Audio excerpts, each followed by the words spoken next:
Bonjour à tous, par cette vidéo je vais vous présenter l'AC180 de la marque Blue Yeti Powerrock, un des leaders mondiaux dans le domaine du générateur solaire avec batterie intégrée.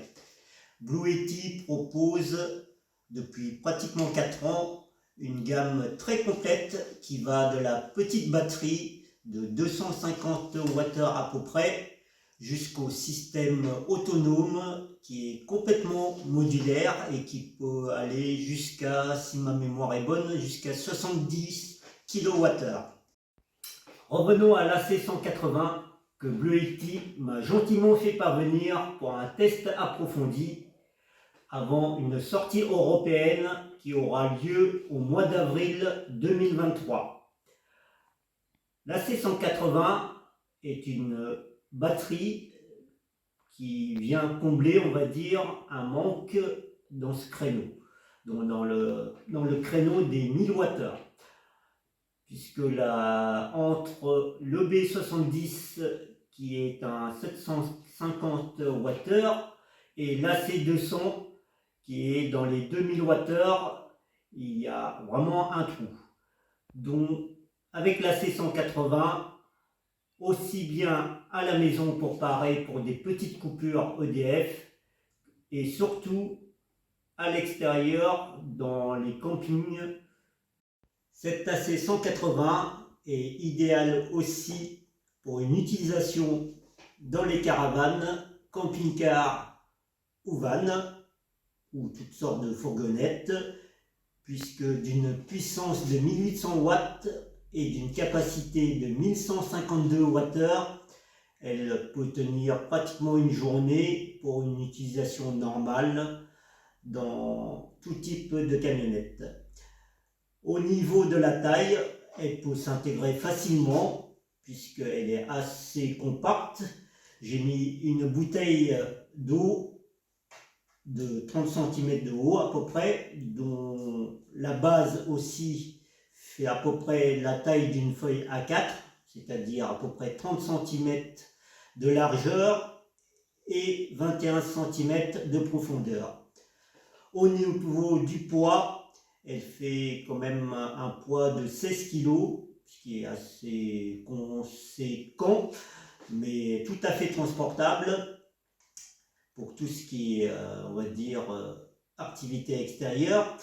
Donc dans le colis qui m'a été envoyé, donc à part l'AC180, vous avez le câble de charge, le câble de charge solaire pour les panneaux et le câble de charge toujours via l'entrée solaire, mais qui vient se brancher sur l'allume-cigare du véhicule.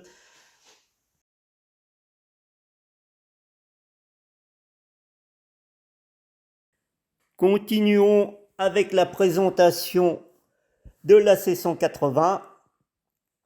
Au-dessus de l'appareil, vous avez les deux poignées de transport et l'emplacement de la charge à induction pour les téléphones, limité à 15 watts. Sur les deux côtés, vous avez les ventilateurs. À gauche, le ventilateur de soufflage et à droite, le ventilateur d'extraction. Ces ventilateurs se déclenchent suivant la température et la puissance de charge appliquée. À droite, en dessous, vous avez l'entrée charge secteur, un petit fusible réarmable et l'emplacement pour relier à la masse du véhicule l'AC180. Devant, vous avez pratiquement toutes les entrées et sorties, l'écran LCD non tactile,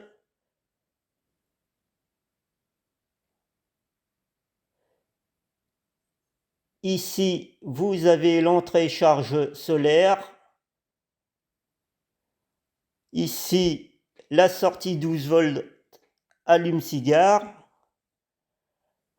une sortie USB-C limitée à 100 watts et deux paires de sorties USB-A limité à 10 ampères. Les deux sorties AC limitées à 1800 watts.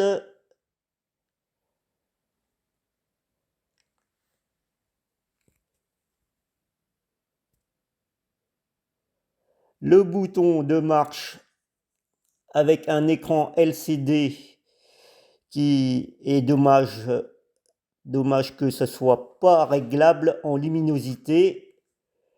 Ici, vous avez l'entrée. Ici, l'information sortie, toujours exprimée en watts. Ici, le pourcentage de la batterie avec le temps restant.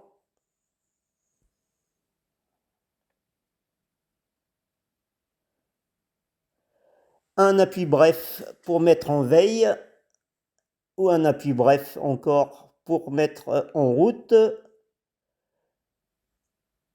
Un appui de 2 secondes pour éteindre ou pour allumer.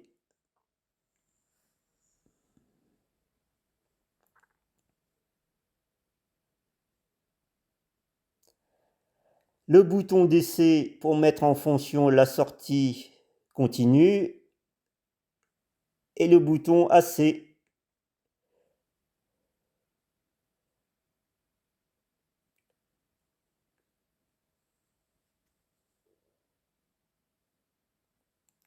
Pour appuyer en même temps le bouton AC et DC pour entrer dans le menu.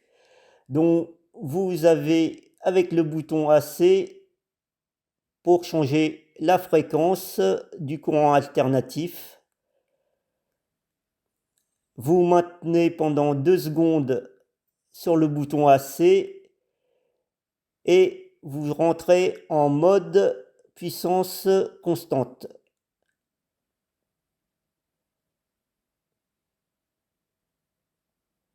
Vérifiez bien que vous êtes bien en 50 Hz pour la France. Côté DC, quand vous appuyez dessus avec un appui bref, vous avez le mode écho.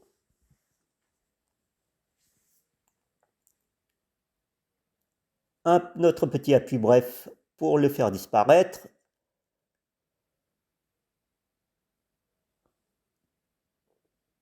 Un appui long sur le bouton DC et vous avez accès aux erreurs, au code d'erreur. Et pour sortir du menu, vous appuyez en même temps sur le bouton AC et DC.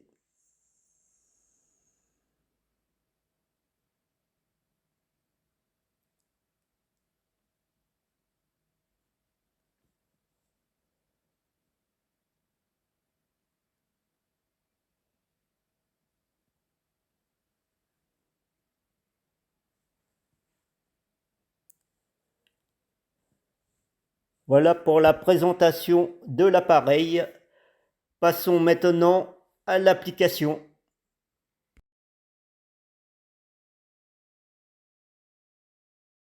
Continuons avec l'application Bluetooth de Blue Yeti. Voilà, donc là vous avez les deux appareils qui sont reconnus par l'application en Bluetooth. Donc vous avez en haut la C180 et en dessous la C200 Max que j'avais. Voilà, donc tout en bas à droite, vous avez les informations sur l'application, sur la version de l'application. Tout en bas sur General Setting, vous avez le choix pour choisir la taille des caractères, de petit à très grand. Le choix des langues avec les 4 langues que propose l'application, c'est-à-dire le chinois, l'anglais, l'allemand et le japonais. En automatique, ce restera en anglais. Espérons qu'un jour, nous aurons la version française suite à une mise à jour. Alors, pour revenir au milieu, donc sur My Blue Yeti, donc sur la C180,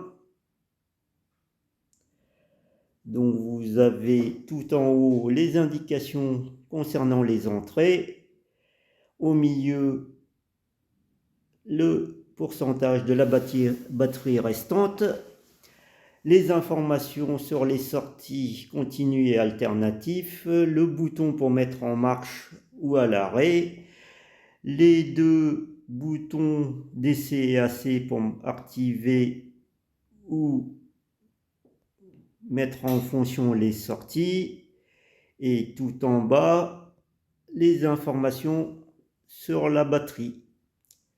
Sur le pack 1, vous avez donc toutes les infos sur la C180, le modèle, le numéro de série, la charge restante et la version du BMS.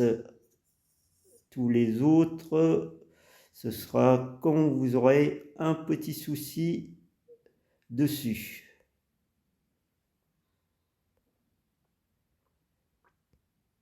Alors, revenons aux entrées et sorties. Vous pouvez avoir les informations en tapant sur Grid pour avoir, par exemple, les informations de la charge secteur avec le courant qui rentre et la puissance et la fréquence secteur. Pareil pour la sortie AC, dont le voltage, l'intensité et la puissance tirée de la batterie. Au niveau de la charge solaire, pareil, en entrée, vous pouvez avoir la tension, le courant et la puissance. Et pour la sortie DC, on n'y a pas accès puisque ce n'est pas proposé. Alors, tout en haut à droite, avec la roue crantée, vous pouvez accéder au menu des paramètres. Alors, au niveau des modes éco, DC et AC à activer et qu'on peut régler suivant la puissance. Par exemple, pour le DC, vous pouvez choisir que entre 5 et 10 watts. Et vous pouvez choisir le temps. Donc si je choisis 1 heure à 5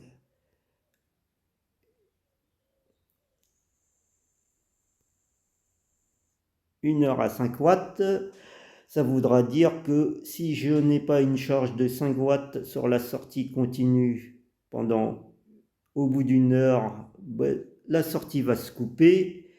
Et pareil pour la sortie éco du courant alternatif, dont on choisit, donc logiquement c'est entre 15 et 30 watts.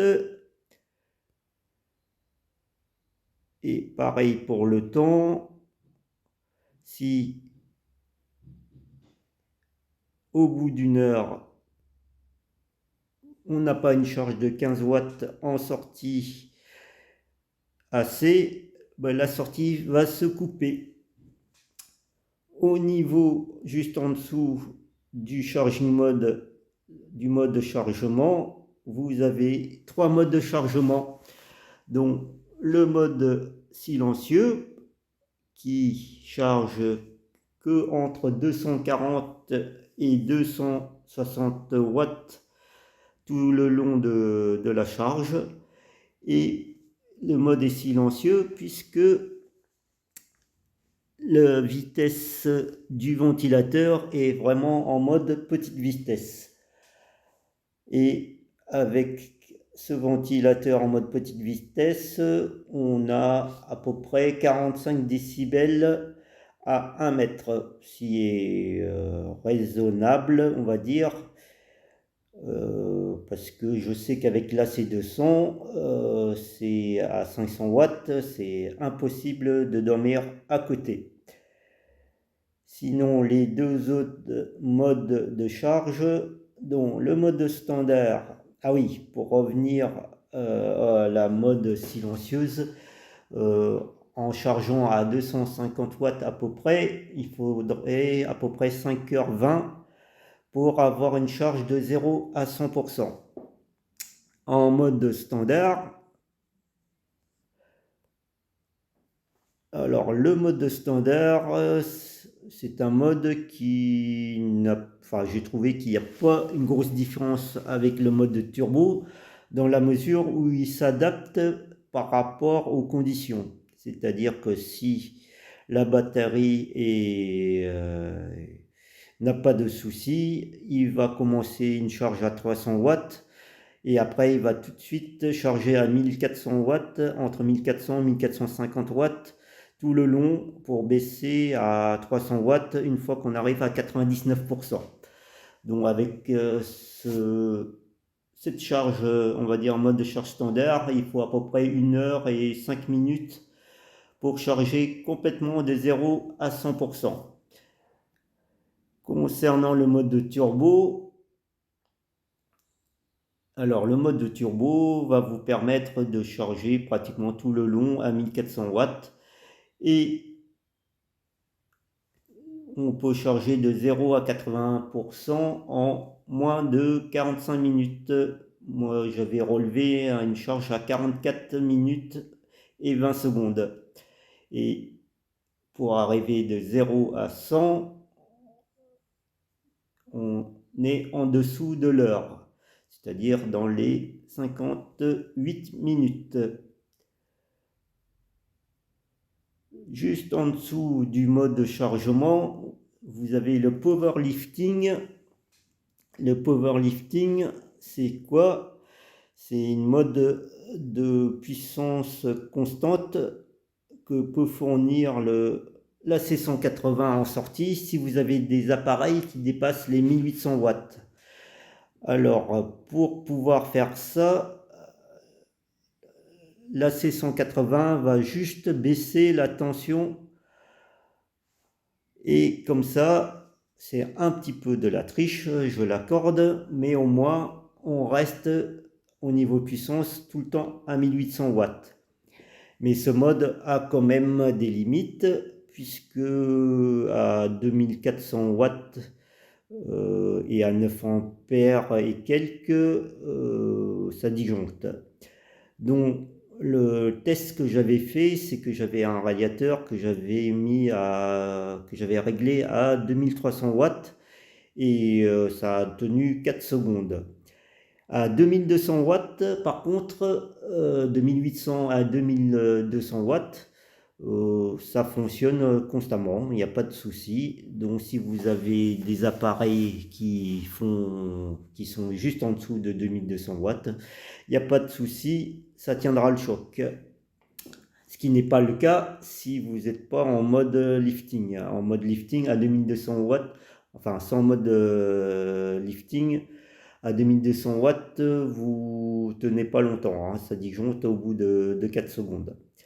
Voilà. Après, en dessous, vous avez les informations sur les mises à jour disponibles. Donc, pour le BMS, donc en faisant un check update, là, il me dit qu'il n'y a pas de mise à jour, de nouvelles mises à jour disponibles. Voilà, dernière chose, dans les paramètres avancés tout en bas, vous avez le Grid Boost Mode que je n'ai pas trouvé à quoi ça correspondait.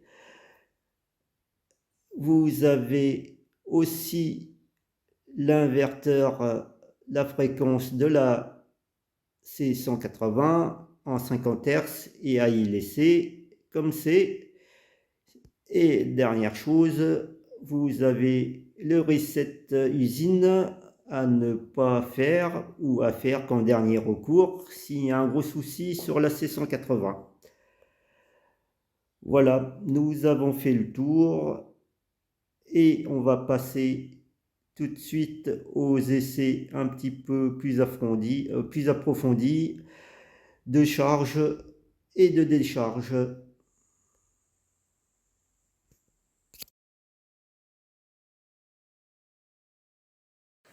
Nous allons commencer les essais avec la charge secteur de l'AC180 qui propose 3 modes.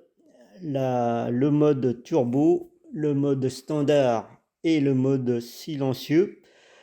Avec le mode turbo que vous voyez actuellement sur l'application, dont elle commence à chercher tout doucement autour de 300 watts pour monter petit à petit jusqu'à 1400 watts, 1450 watts.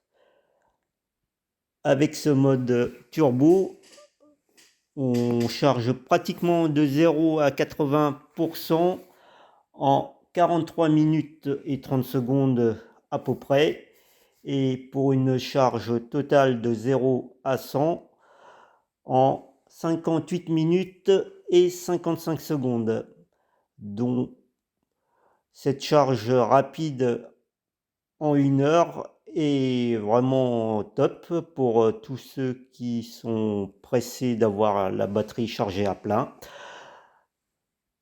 Concernant l'énergie nécessaire pour charger cette batterie, il faut compter 1260, que je vous dise pas de bêtises, 1280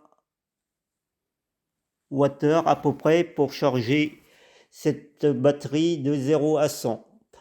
Ce qui fait plus que ce que la batterie a comme capacité, puisque la capacité est de 1152 Wh.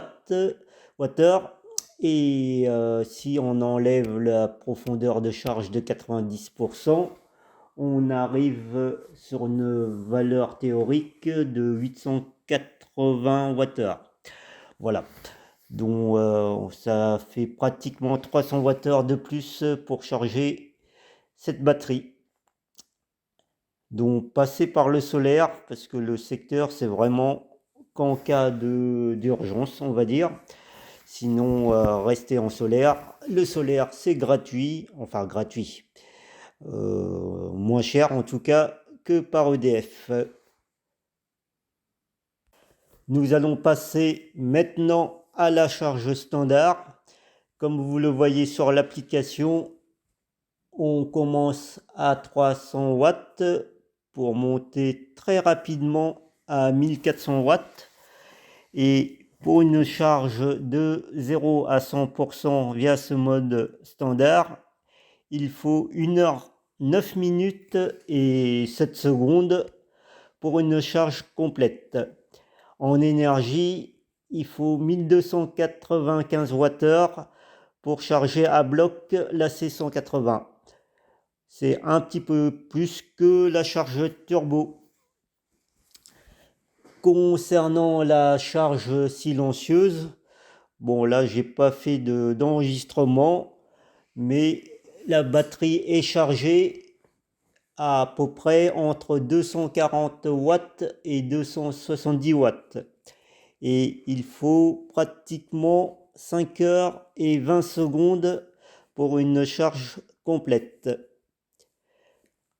Au niveau des ventilateurs, du bruit, en charge silencieuse, alors via une application de sonomètre, j'ai relevé à 1 mètre un bruit de 45 décibels. Donc tout à fait raisonnable, tout à fait supportable, on va dire, sauf si on dort juste à côté de la batterie. Alors les deux autres vitesses, alors c'est difficile à mesurer exactement, mais on va dire que la deuxième vitesse, elle s'enclenche pratiquement à autour des 900 watts. Et la mesure est relevée est de 54-55 décibels à 1 mètre. Et la troisième vitesse, elle se déclenche dès qu'on dépasse les 1300 watts et le bruit tourne autour de 60 décibels. Voilà, c'est tout pour la charge par secteur. Concernant la charge solaire, respectez le VOC de l'entrée qui est de 60 volts. L'entrée est limitée à 10 ampères et à 500 watts, ce qui vous permettrait de mettre soit deux panneaux de 200 watts ou un panneau de 400 watts. Bon, là, le soleil n'est pas terrible, avec un ciel voilé, dont on tourne à peu près à 50 watts. Alors, petite remarque, dont l'entrée solaire, dès que vous avez une charge, l'appareil s'allume automatiquement. Et pareil pour la charge secteur, ce qui est nouveau, dont il n'y a pas besoin d'allumer. Dès que vous mettez en charge, l'appareil s'allume, que ce soit au niveau solaire ou au niveau du secteur. Poursuivons les essais avec le mode UPS avec l'aide d'un PC. Vous voyez que le PC consomme dans les 65 watts et de l'autre côté ça charge autour de 350 watts. Donc on va bientôt débrancher le secteur de la C180 et le PC ne s'est pas planté. La commutation est bien faite sous les 20 millisecondes. Un petit test avec la sortie DC en 12 volts. Je trouve que c'est vraiment dommage qu'il n'y ait qu'une sortie à ce niveau-là. Une prise supplémentaire DC 7909 aurait été la bienvenue. Donc là, avec une glacière thermodynamique, ça ne pose pas de soucis particuliers.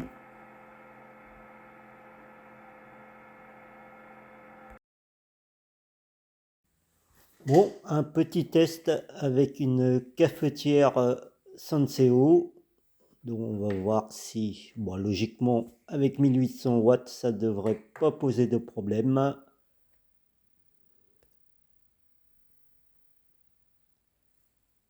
Voilà, ça chauffe. Bon, logiquement, c'est un petit peu plus au niveau watts, puisque j'ai déjà pris un petit café.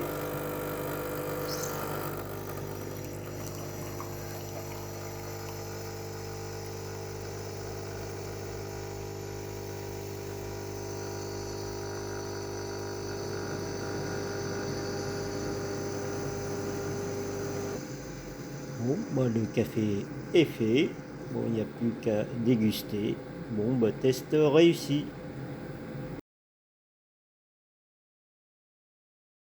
Avec cet essai, nous allons pousser l'AC 180 au-dessus de 1800 watts à l'aide d'un radiateur de 2000 watts et un radiateur de 500 watts et à l'aide aussi d'un enregistreur de puissance et de tension, intensité. Voilà. Donc là, on part à 2000 watts.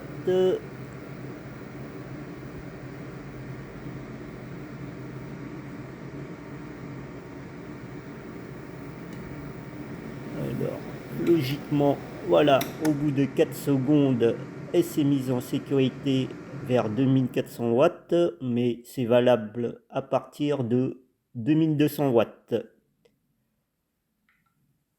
Donc là, elle est en overload avec le bouton AC qui clignote.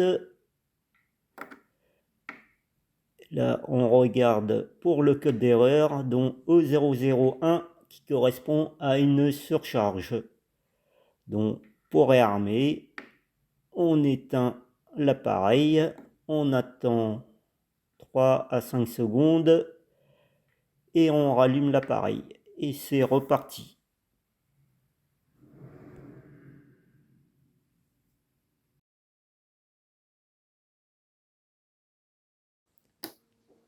Un essai avec 2000 watts en sortie,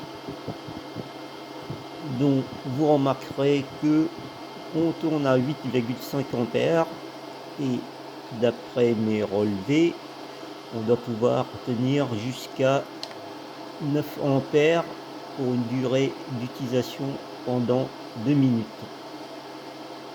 Donc les 900 ampères par 230 volts, ça nous amène à peu près à 2100 watts. Donc durée d'utilisation jusqu'à de 1800 à 2100 watts, on aurait droit à 2 minutes d'utilisation. Et à partir de 2100 watts, l'appareil disjonctera au bout de 4 secondes.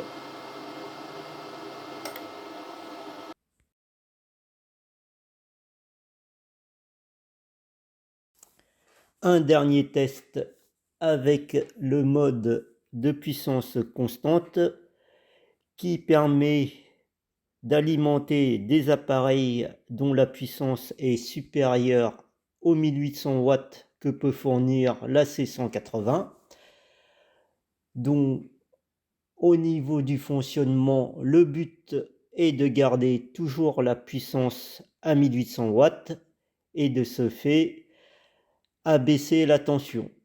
Comme vous pouvez le voir là, avec une charge résistive de 2200 watts à peu près, l'AC180 a abaissé la tension autour des 195-196 volts et on est à 8,8 ampères à peu près.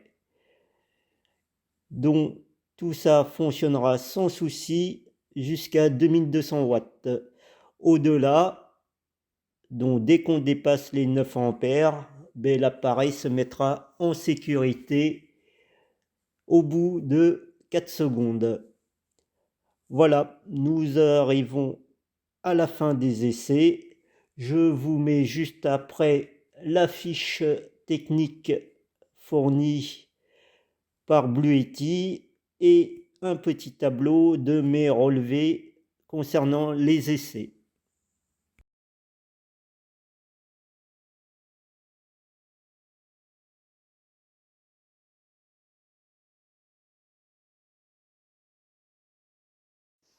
Voilà, nous arrivons à la fin de cette vidéo qui, j'espère, n'a pas été trop long pour vous. Cela m'a permis de vous faire découvrir en profondeur toutes les possibilités de cet AC180 qui, à mon avis, est un très bon produit. Les deux seuls reproches qu'on puisse lui apporter, c'est un manque de possibilités d'extension batterie et une prise supplémentaire d'essai de format XT60 limité par exemple à 10-15 ampères et cela aurait été parfait. Au niveau prix, j'espère que Bluetti nous annoncera un prix très concurrentiel d'ici 2-3 semaines. Avant de terminer cette vidéo, je remercie encore une fois Bluetti et James qui m'a gentiment accompagné et envoyé cet AC180. Je vous dis à bientôt et peut-être dans une prochaine vidéo.